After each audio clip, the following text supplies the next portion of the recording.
Hi అండి. నమస్తే. Welcome to Durga Krishna kitchen. గోధుమ రవ్వతో ఎప్పుడన్నా ఇలా దోశలు ట్రై చేశారా? ట్రై చేయకపోతే ఒకసారి వేసి చూడండి. ఇంట్లో వాళ్ళకి ఫేవరెట్ అయిపోతుంది. బాగుంటుందండి దోశలు. స్కూల్ నుంచి వచ్చే పిల్లలకి స్నాక్స్‌లా పెట్టేసుకోవచ్చు. అలానే మార్నింగ్ బ్రేక్‌ఫాస్ట్‌లోకైనా, నైట్ డిన్నర్‌లోకైనా కూడా చాలా బాగుంటుందండి. మరి ఈ దోశల్లోకి మంచి చట్నీ ఉండాలి కదా స్పైసీగా. దాని గురించి టొమాటో ఉల్లి చట్నీ అండి. టేస్ట్ అయితే సూపర్ ఉంటుంది. చట్నీ ప్రిపరేషన్ టైం కూడా 10 నిమిషాల్లో ఈజీగా ప్రిపేర్ చేసుకోవచ్చు. వీడియోలోకి వెళ్ళే ముందు మరి మీకు గనక ఈ వీడియో నచ్చినట్లయితే తప్పకుండా మీరు వీడియోని లైక్ చేసి, షేర్ చేసి, కామెంట్ చేయండి. మీరు లైక్ చేయడం వల్ల ఈ వీడియో అనేది మరికొంతమందికి రికమెండ్ అయ్యే ఛాన్స్ ఉంటుంది. అలానే ఛానల్ని సబ్స్క్రైబ్ చేసుకుని పక్కనే ఉన్న బెల్ ఐకాన్ని కనుక క్లిక్ చేసినట్లయితే నేను పెట్టే ప్రతి వీడియో యొక్క నోటిఫికేషను మీకు వస్తుందండి. ఇంకా లేట్ చేయకుండా ఎంతో టేస్టీగా ఉండే ఈ కమ్మనైన రవ్వ దోశల తయారీ విధానం ఎలాగో చూసేద్దాం. ముందుగా ఒక గిన్నెలోకి 1 కప్ వరకు గోధుమ రవ్వ తీసుకోవాలండి. దానిలోకి 1/2 కప్ వరకు పెరుగుని యాడ్ చేసుకోవాలి.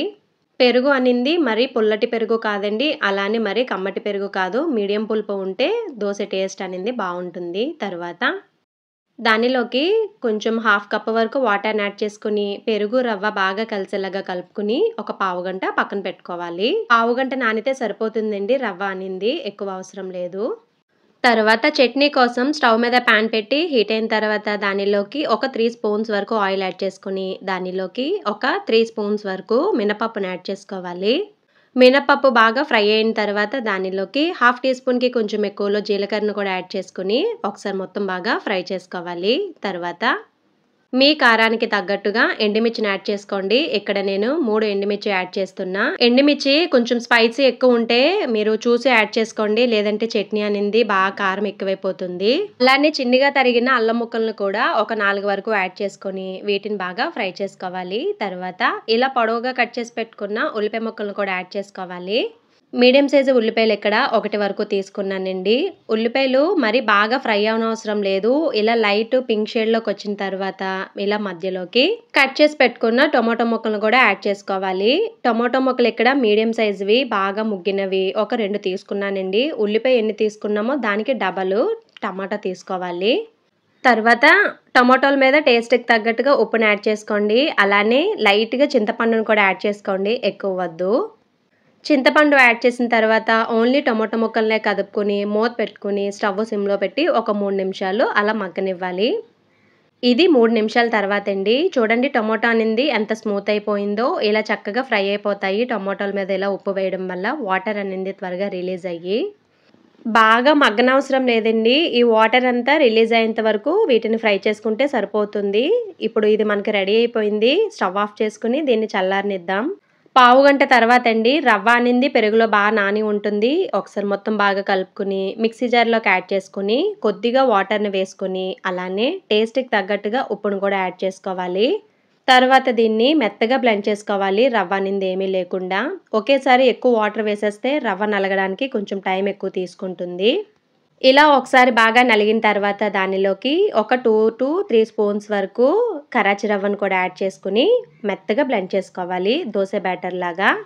మధ్య మధ్యలో కావాల్సినంత వాటర్‌ని వేసుకుంటూ బ్లెండ్ చేసి పెట్టుకున్న పిండిని ఇలా గిన్నెలోకి ట్రాన్స్‌ఫర్ చేసుకొని మనకి కావాల్సినంత వాటర్‌ను యాడ్ చేసుకొని ఇంకొక 10 నిమిషాలు పక్కన పెట్టుకోవాలి.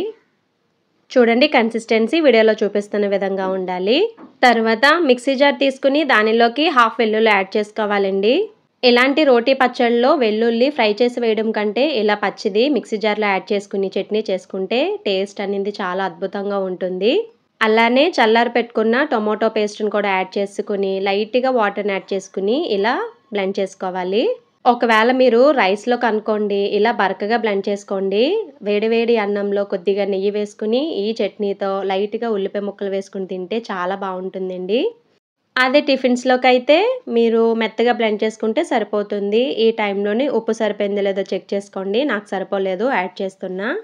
ఉప్పు యాడ్ చేసిన తర్వాత లైట్‌గా వాటర్ యాడ్ చేసుకొని మెత్తగా బ్లెండ్ చేసుకోవాలి. అంతేనండి రెడీ అయిపోయింది మనకి టొమాటో ఉల్లి చట్నీ. టేస్ట్ అయితే చాలా చాలా బాగుంటుంది. చాలా తక్కువ టైంలో ఈజీగా ప్రిపేర్ చేసుకోవచ్చండి. దీనికి తాలింపు ఏమీ అవసరం లేదు. ఇలాగే బాగుంటుంది. ఒకసారి మీరు తప్పకుండా ట్రై చేయండి. చట్నీ రెడీ అయిపోయింది కదండీ! ఇప్పుడు దోసలు వేసుకుందాం. స్టవ్ మీద దోస పానం పెట్టుకుని బాగా హీట్ అయిన తర్వాత నీళ్లు జల్లుకొని స్టవ్ కొంచెం మీడియంలో పెట్టుకుని ఇలా దోసను జాగ్రత్తగా వేసుకోవాలి. దోస వేసిన తర్వాత స్టవ్ అనేది సిమ్లో పెట్టేసుకోవాలండి. ఇలా పైన మొత్తం కలర్ చేంజ్ అయిన తర్వాత చుట్టూ ఆయిల్ యాడ్ చేసుకుని జాగ్రత్తగా దోసను టర్న్ చేసుకోవాలి.